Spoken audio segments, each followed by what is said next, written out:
ملاحظہ کیجیے زنبیل نامہ کی 81ویں قسط، سید محمد اشرف کی تحریر، یک بیاباں۔ ماموں کے قصبے سے نکلتے ہی میں نے ڈرائیور سے کہا، شارلٹ ول۔ شارلٹ ول کیوں؟ بیوی نے جلدی سے پوچھا۔ اسی خاتون کے پاس چلیں گے جس نے افطار کرایا تھا بے روزداروں کو۔ اوفو، لگتا ہے 8 برس سے آپ کے ذہن پر وہ خوبصورت عورت سوار ہے۔ کیا تمہیں یقین ہے کہ میں صرف خوبصورتی کی وجہ سے جا رہا ہوں؟ میں نے بیوی کی آنکھوں میں دیکھتے ہوئے پوچھا۔ بیوی نے میری آنکھوں میں کچھ پڑھا اور چپ ہو گئیں۔ 8 برس پہلے ہم شارلٹ ول میں تھے اور وہاں وہ دوسری اور آخری شام تھی۔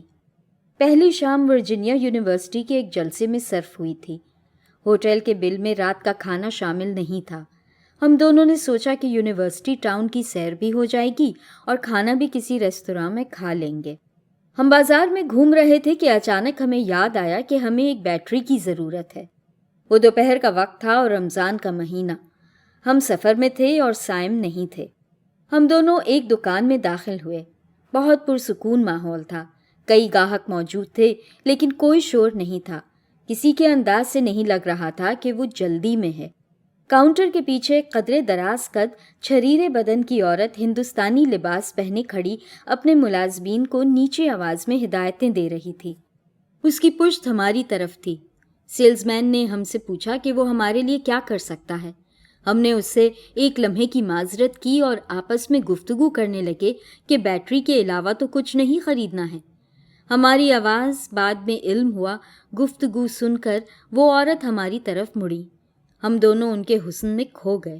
صبیح چہرہ، بڑی بڑی اداس آنکھیں، گھنے سیاہ بال اور بت کی مانند خاموش۔ ہم نے انگریزی میں سیلز مین سے کہا، ایک بیٹری چاہیے، 4 سیل کافی ہوں گے۔ خاتون نے ہم سے مخاطب ہو کر اردو میں کہا، یہاں ایسی بیٹری بھی دستیاب ہے جو 4 سیلوں جتنی طاقتور ہے مگر دیکھنے میں بہت چھوٹی ہے۔ ارے، آپ تو ہماری طرف کی لگتی ہیں، بیوی نے مسکرا کر خوش دلی سے کہا۔ آپ لوگ کہاں سے آئے ہیں؟ دلی سے۔ ہاں، میں آپ کی طرف کی ہوں۔ میں پاکستان سے ہوں، لاہور۔ شام ہو رہی ہے، ہمیں کسی ریستوراں میں جانا ہے جہاں حلال ملے۔ وہ ایک لمحے کے لیے خاموش رہیں۔ میں اسٹور سے جانے ہی والی تھی، افطار کا وقت قریب ہے، میرے گھر چل کر کچھ قبول کر لیتے۔ جی، ہمارا روزہ نہیں ہے۔ آپ تو سفر میں ہیں، ویسے بھی افطار کے لیے روزہ ضروری نہیں ہے، روزے کے لیے افطار شرط ہے۔ وہ دھیمے سے مسکرائیں۔ ہم لوگ ہنس پڑے۔ وہ ملازمین کو جلدی جلدی ہدایتیں دے کر ہمارے ساتھ نکلیں۔ وہ خود ہی ڈرائیو کر رہی تھیں۔ اگلا دروازہ کھول کر بیوی کو بٹھایا اور ہاتھ پیچھے کر کے پچھلا دروازہ کھول دیا۔ ہم ایک چھوٹی سی پہاڑی سڑک پر چڑھ کر تھوڑی دور جا کر رک گئے۔ سامنے ایک خوبصورت مکان تھا جس سے ملحق پیچھے کی طرف ایک پائیں باغ جیسا تھا۔ گاڑی کی آواز سن کر کھڑکی کے پردوں کے پیچھے ایک سایہ نظر آیا اور وہی سایہ آگے بڑھا اور دروازہ کھول دیا۔ ہم لوگ گھر میں داخل ہوئے تو ایک ایسی خوشبو کا احساس ہوا جو رات کے سفید پھولوں کا خاصہ ہے اور جسے محسوس کر کے ماضی کی باتیں یاد آنے لگتی ہیں۔ مکان میں ہر چیز قرینے سے رکھی ہوئی تھی۔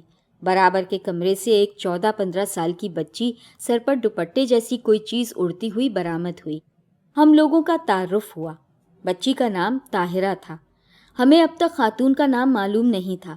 خاتون نے چند منٹ کی معذرت چاہی اور اثر ادا کر کے آئیں اور ڈرائنگ روم میں بٹھا کر پہلے ہمیں پانی پیش کیا۔ ہم لوگ افطار سے پہلے کچھ کھانا پینا نہیں چاہتے تھے۔ گلاس میز پر رکھے رہے۔ خاتون نے میز پر رکھے بھرے گلاس دیکھے اور دھیمے سے باوقار انداز میں مسکرائیں۔ پھر بیٹی کو ہمارے پاس بٹھا کر افطار تیار کرنے چلی گئیں۔ بیٹی وہاں سے 100 کلومیٹر دور کسی اسکول میں پڑھتی تھی۔ وہ کم گو تھی لیکن ہمارے سوالوں کا بہت معقول جواب دے رہی تھی۔ افطار میں بہت زیادہ لوازمات نہیں تھے لیکن ہم لوگ بھوکے تھے، اس لیے ہر چیز نعمت محسوس ہو رہی تھی۔ رات کا کھانا تھوڑی دیر میں تیار ہو جائے گا، کھانا کھا کر ہی جائیے گا۔ کھانے میں انواع و اقسام کی چیزیں نہیں تھیں لیکن بہت لذیذ تھا۔ جب کھانے کے بعد ہم چائے پی رہے تھے تو باہر اندھیرا چھا چکا تھا۔ اس مکان سے ملحق دوسرا کوئی مکان نہیں تھا، اس لیے اندھیرا اور سناٹا گہرا محسوس ہو رہا تھا۔